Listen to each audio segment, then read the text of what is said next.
네, 2025년 더 벨 크레딧 포럼 세 분의 연사의 발제를 마무리했습니다. 세 분께서는 기본적으로 현재 우리나라 크레딧 시장, 회사채 시장에 대해서 전반적인 평가를 해 주셨고요. 그리고 시장에서 많은 관심을 받고 있는 섹터들, 석유화학 업종과 건설 업종에 대해서 각각 어떠한 지금 문제점들이 지금 관찰이 되고 있는지, 그리고 향후 시장 전망에 대해서 어떤 의견들을 가지고 계시는지를 말씀해 주셨습니다.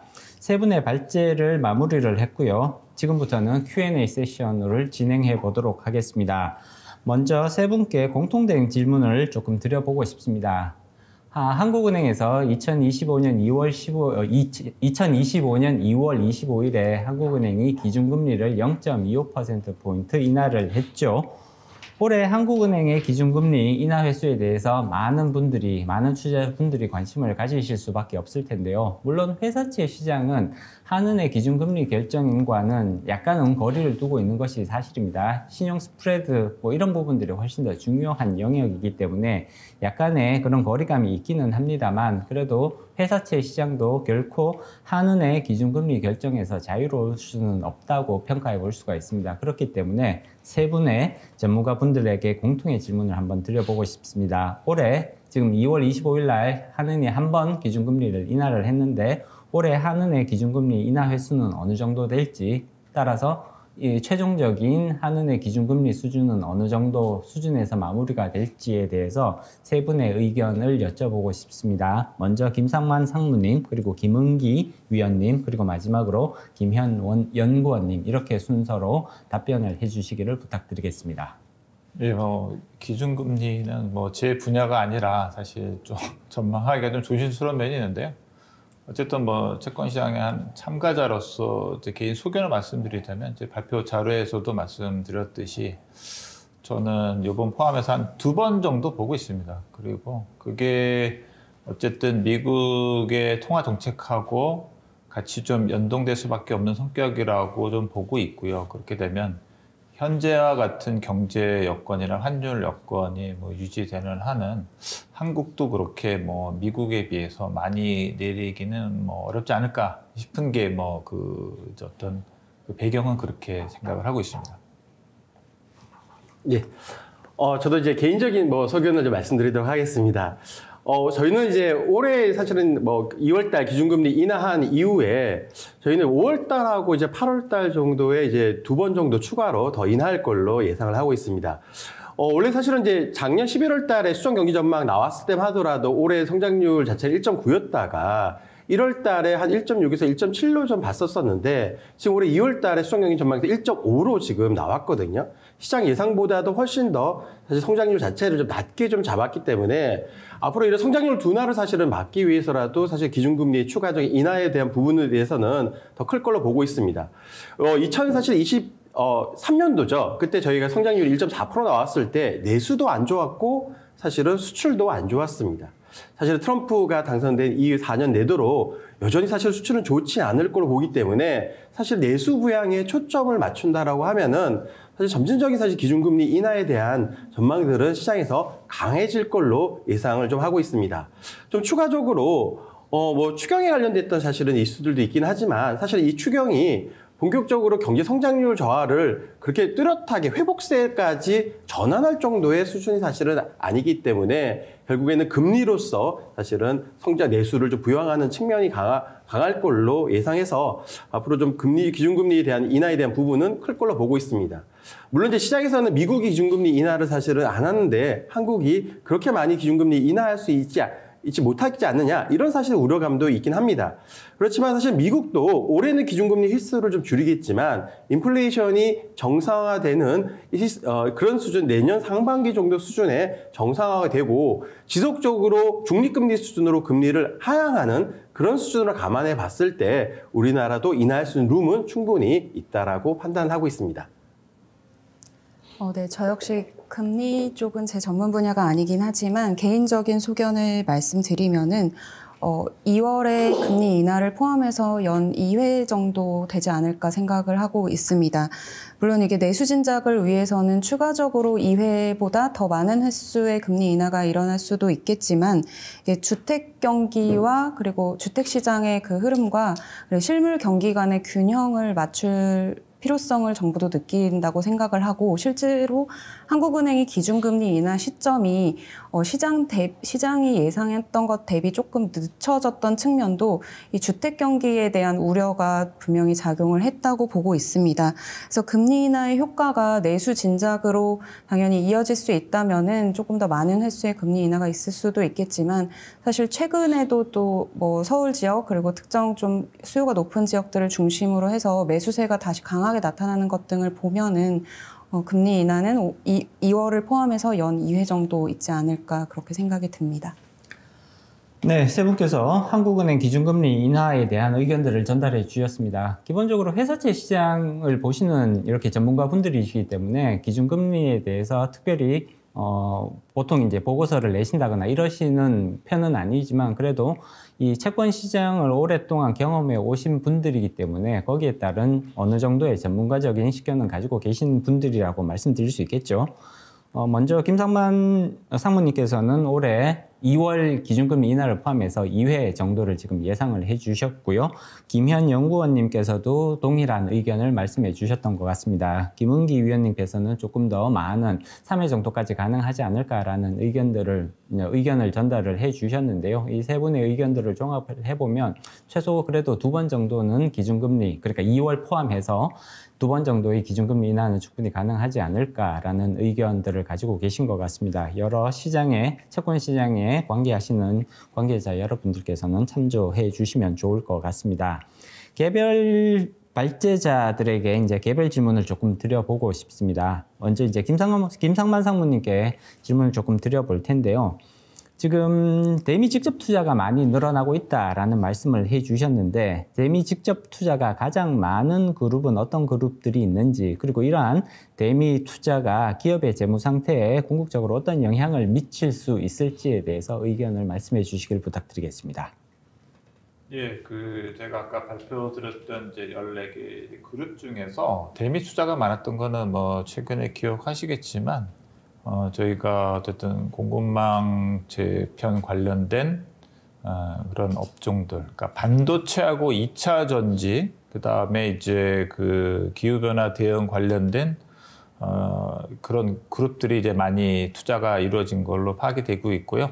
그룹으로 말씀드리자면 뭐 삼성그룹, LG그룹, SK그룹, 그다음에 또 어디가 있어요? 예, 한화그룹. 그다음에 포스코그룹 정도가 상대적으로 이제 규모 대비 투자가 규모가 컸다라고 좀 볼 수 있는데, 네, 물론 지금 아까 제가 발표 자료에서 말씀드렸듯이 투자에 대한 성과를 아직은 거두지는 못하고 있는데 아직 재무 구조에 대한 영향은 아직은 제한적이고, 근데 이게 만약에 이제 장기화되면은 이제 재무 부담으로 또 나타날 수는 있다고는 봅니다. 근데 말씀드렸듯이 제가 방금 말씀드린 그룹들의 면면을 보면 현재 우리나라를 대표하는 이제 초우량 그룹들이고 재무 구조 자체가 아직 여력이 있기 때문에 이런 부분에 대해서 저희가 좀 미스나는 부분이 있다 하더라도 전체적인 재무 안정성에는 거의 영향이 없다고 생각을 하고 있습니다.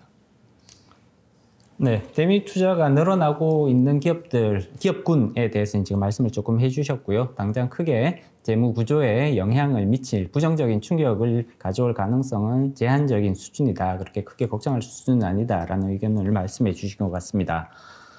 다음으로 김은기 위원님께 질문을 조금 드려보고 싶은데요. 발표 내용들을 듣다가 보면 이제 석유화학 쪽에 업계 불황이 지금 장기화되고 있음에도 불구하고 증설 물량은 오히려 증가하고 있다라는 그런 이제 진단들을 내려주셨단 말이에요. 2021년 3분기 이후에 석유화학 업종의 사이클 하락이 본격적으로 뚜렷하게 이제 시작되고 있는데 왜 이런 공급 확대라는 약간 이례적인 현상들이 나타나고 있는지 그 원인에 대해서 설명을 조금 해주시기를 부탁드리겠습니다. 예, 맞습니다. 석유화학 업종의 사실은 대표적인 특징 중에 하나가요. 사실은 사이클 산업이거든요. 보통 이제 수요하고 사실은 공급, 수요는 사실은 굉장히 좀 가변성이 좀 변동성이 좀 있죠. 어느 정도 가변성이 좀 있는데 공급은 수요가 증가했다라고 해가지고 사실은 공급을 바로 늘릴 수 있는 건 아닙니다. 왜냐하면 공장 설비라든가 증설이라든가 이런 부분 감안해 보면 어느 정도 시간이 걸립니다. 사실 대표적으로 사실 이런 비슷하게 나오는 것 중에 하나가 농산물 파동처럼 나오는 거죠. 수요가 갑자기 늘었다고 해서 사실 농산물이 갑자기 바로 능가하는 건 아니기 때문에 이와 같이 사실 석유화학 업종들도 마찬가지로 2020년도 코로나19 이후에 굉장히 큰 폭의 사실은 수요들이 폭증하기 시작합니다. 사실 이걸 보고 사실은 석유화학 업체들이 공급 물량들을 대폭으로 좀 증가시키는 설비 증가들을 계획들을 많이 해놨죠. 근데 아까 시글 때도 보면은 굉장히 짧은 시기 내에 큰 폭으로 수요가 상승하고 그 다음에 줄었기 때문에 그 외에 사실은 공급을 계획했던 규모라든가 그런 공급 계획이라든가 이런 부분들이 굉장히 크게 좀 나왔습니다. 근데 이게 장기간에 사실은 끝이면 되는데 워낙 사실은 수요에 대한 부분들이 크게 증가하고 변동성이 크다 보니까 또 공급은 또 거기에 맞춰가지고 증가하는 부분들이 나오다 보니까 아이로 수급에 따른 미스매칭이 크고요. 아직까지는 계획된 공급들을 좀 증가하는 그런 양상들을 계속적으로 보고 있습니다. 특히 아까 말씀드렸다시피 유럽 지역들은 어느 정도 설비 노후화라든가 아니면은 에너지 가격에 대한 경쟁력 부분 때문에 좀 설비 폐쇄라 이런 부분들이 많이 나오고 있지만 사실 우리 석유화학 업종들이 사실은 많이 사실은 이제 수익을 내는 사실은 이제 그 영내권 내에서는 그렇게까지 사실은 이제 설비나 폐쇄나 이런 부분들이 크진 않고요. 앞으로 사실은 설비 폐쇄나 이런 부분들이 많이 늘어나는 것들을 보면은 수익성이 악화가 컸던 그런 석유화학 제품군 위주로 어떻게 보면은 설비나 그런 부분들이 좀 일부 좀 줄어들 수는 있겠지만 전체적으로 설비 물량들이 계획된 증가 부분 이런 부분들은 계획대로 좀 나올 걸로 예상을 하고 있기 때문에 아직까지 이런 부분들이 이어지다 보니까 올해 2025년도까지는 그래도 이런 업황에 대한 둔화나 이런 부분들이 크다라고 보고 있습니다. 결국에는 이런 업황 둔화를 좀 잘 견딜 수 있는 그런 사실은 석유화학 종목들을 사실은 선택해야 되는 그런 부담감들이 좀 커지고 있다라고 보시면 될 것 같습니다.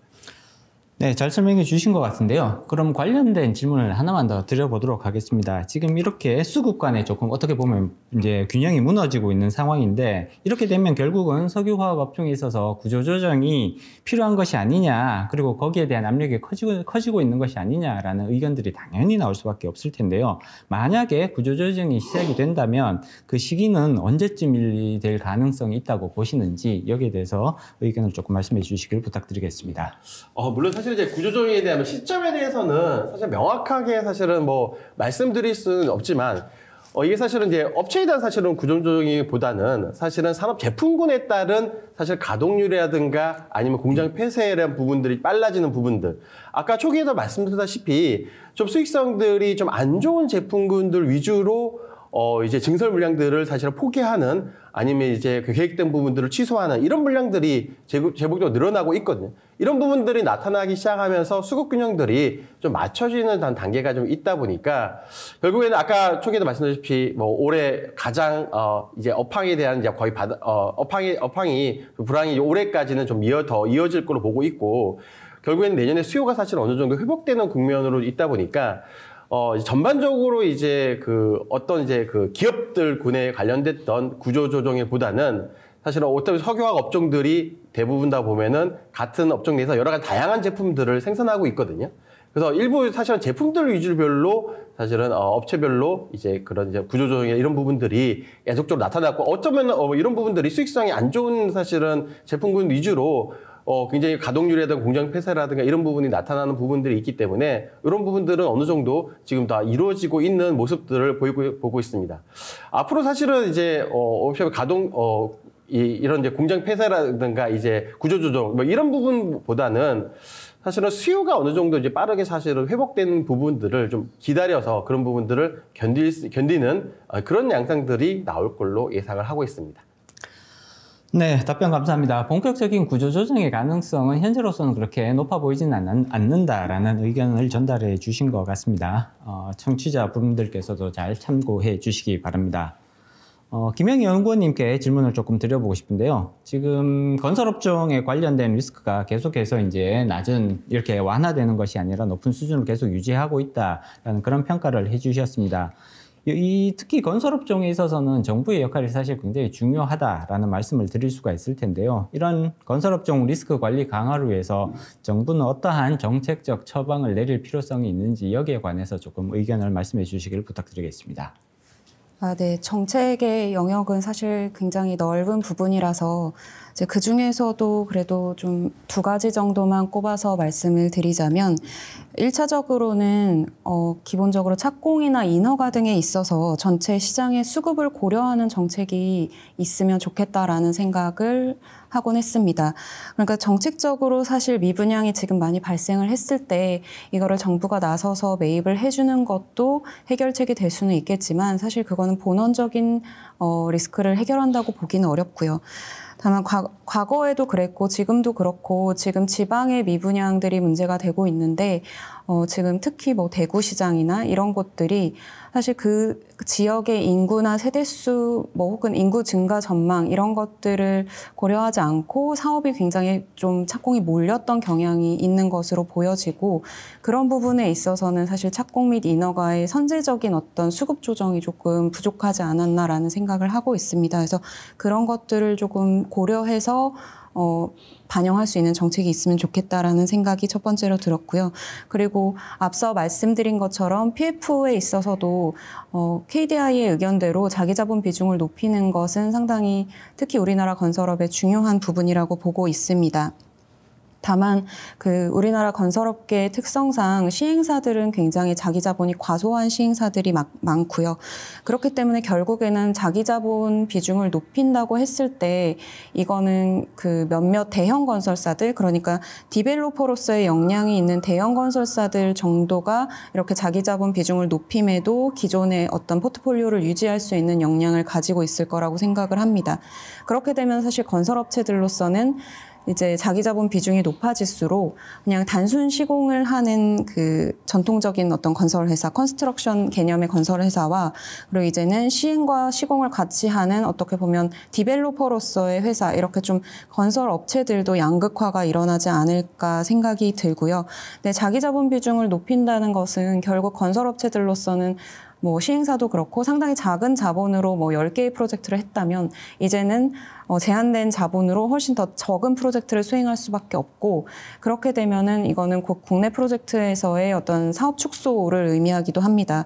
근데 지금 건설사들의 어떤 커진 외형이나 이런 것들을 봤을 때 단기간에 이러한 외형 축소를 감수할 만한 뭐 회사들이 많지도 않을 것이고, 그렇기 때문에 자기 자본 비중을 높이는 데 앞서서 건설사들은 그런 정책이 나오기 전에 이제 국내 주택에 집중된 포트폴리오를 어떻게 하면 이제 다변화시켜서 좀 국내 사업 의존도를 낮출 수 있을지에 대해서도 좀 고민이 필요하다고 보여집니다. 그래서 뭐 착공 및 인허가에 있어서는 시장의 수급을 좀 반영한 그런 정책들이 있으면 좋겠고, PF에 있어서는 자기 자본 비중을 높여 나가되 현재적으로 좀 건설사들이 포트폴리오 변화 등을 통해서 거기에 좀 대응할 수 있는 그런 기간이 주어지는 것도 나쁘지 않겠다는 생각이 들었습니다. 네.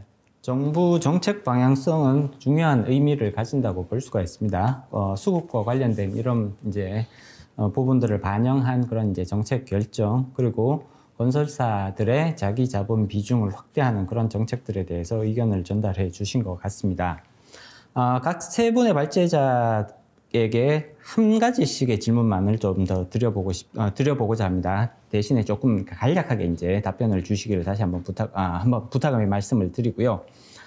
첫 번째, 다시 이제 김상만 상무님께 질문을 마지막으로 드려보고자 합니다. 대기업이 지금 회사채 대신에 은행 대출을 늘리고 있다라는 그런 현상들을 말씀을 해 주셨는데요. 왜 이렇게 대기업들이 회사채가 아니라 충분한 신용도를 가지고 있음에도 불구하고 은행 대출을 늘리게 되는 이유에 대해서 한번 의견을 말씀해 주시기를 부탁드리겠습니다.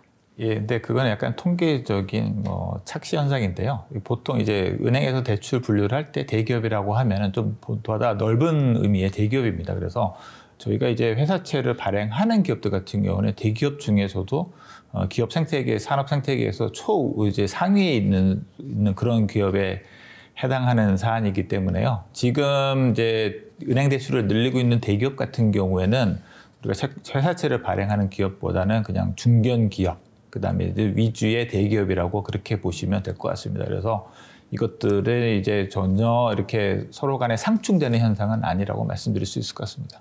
네. 감사합니다. 김은기 위원님께 마지막 질문 드리겠습니다. 지금 석유화학 업종에 대해서 말씀을 해주셨는데 지금 이제 타이틀이 진흙 속에서 진주 찾기란 말이에요. 그러면 석유화학 업종에서 진흙 속에서 진주를 찾아야 할 텐데 이럴 때 활용할 수 있는 중요 판단 기준은 어떤 것이 있을지 의견을 말씀해 주시길 부탁드리겠습니다. 예.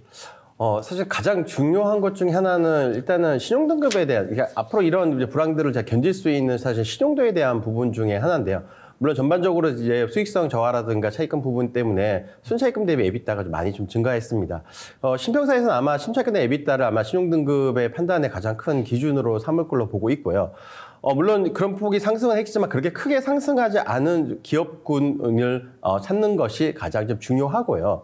이제 두 번째는 그동안 이제 제품별로 이제 A등급 같은 경우에는 제품별로 약간 좀 차별화가 좀 되어 있는 부분들이 있습니다. 그래서 석유화학 업종 중에서 좀 제품별로 좀 긍정적으로 좀 수급들이 좀 빠르게 개선되고 있는 그런 업종들, 그런 이제 제품들을 주로 생산하는 그런 제품들이 있을 거고요.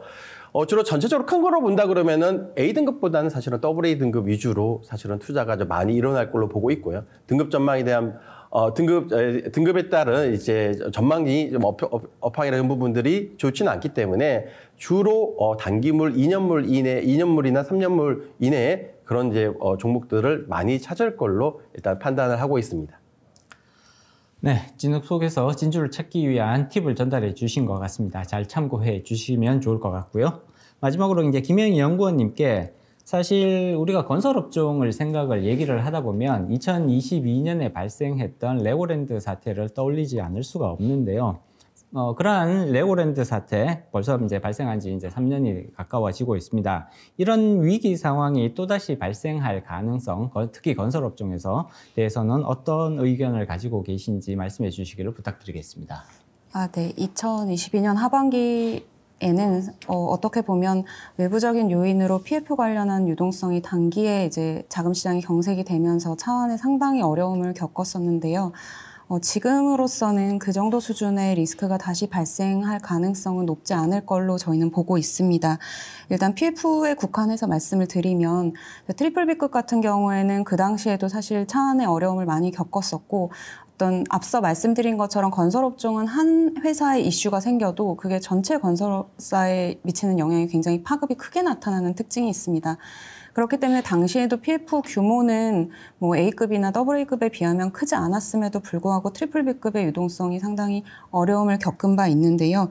지금은 그때에 비해서는 점차적으로 PF 후발 채무를 줄여가려는 노력도 했고 특히 트리플 B급은 뭐 자산 매각 아니면 그런 것 PFV 지분 매각 등을 통해서 좀 보유하고 있는 자산을 현금 유동성으로 바꿔 놓으면서 상당히 좀 유동성 대응에 만전을 기하고 있는 모습입니다. 그리고 AA급 같은 경우는 다들 잘 아시다시피 굉장히 우량한 신용도와 브랜드 인지도를 바탕으로 시장에서 차환 리스크는 상대적으로 낮은 수준이고요.